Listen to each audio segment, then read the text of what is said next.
Police সাধারণ লোকজনের রক্ষক, কিন্তু সেই পুলিশ রক্ষকই যখন ভক্ষক, তখন জাতি কি আর আশা করবে? কার কাছে যাবে বিচার চাইতে? কে করবে এর বিচার?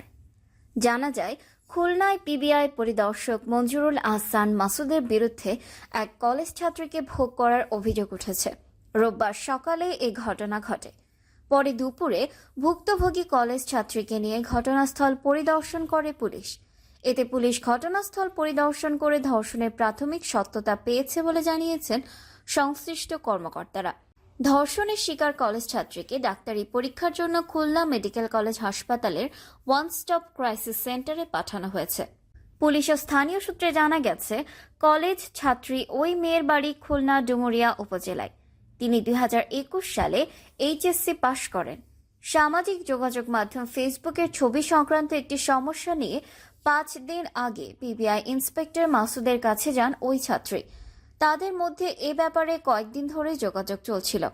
আজ সকালে পুলিশ কর্মকর্তা মাসুদ ওই কলেজ ছাত্রীকে খুলনা নগরীর ছোট মির্জাপুর রোডের কাগজি হাউসের একটি অফিসে নিয়ে যান। সেখানে তাকে ধর্ষণ করেন মাসুদ। এই ঘটনার পর ধর্ষণের শিকার মেয়েটি খুলনা সদর থানায় গিয়ে অভিযোগ করেন।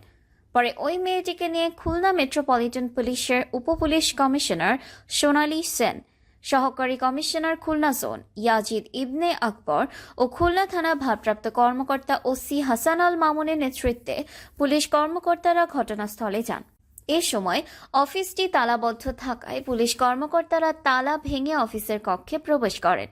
পুলিশ ঘটনাস্থল পরিদর্শন করে ধর্ষণের প্রাথমিক সত্যতা পেয়েছে বলে জানিয়েছেন সংশ্লিষ্ট কর্মকর্তারা।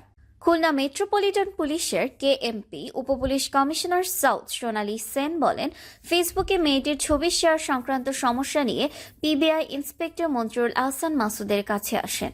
বিষয়টি মাসুদ দেখছিলেন।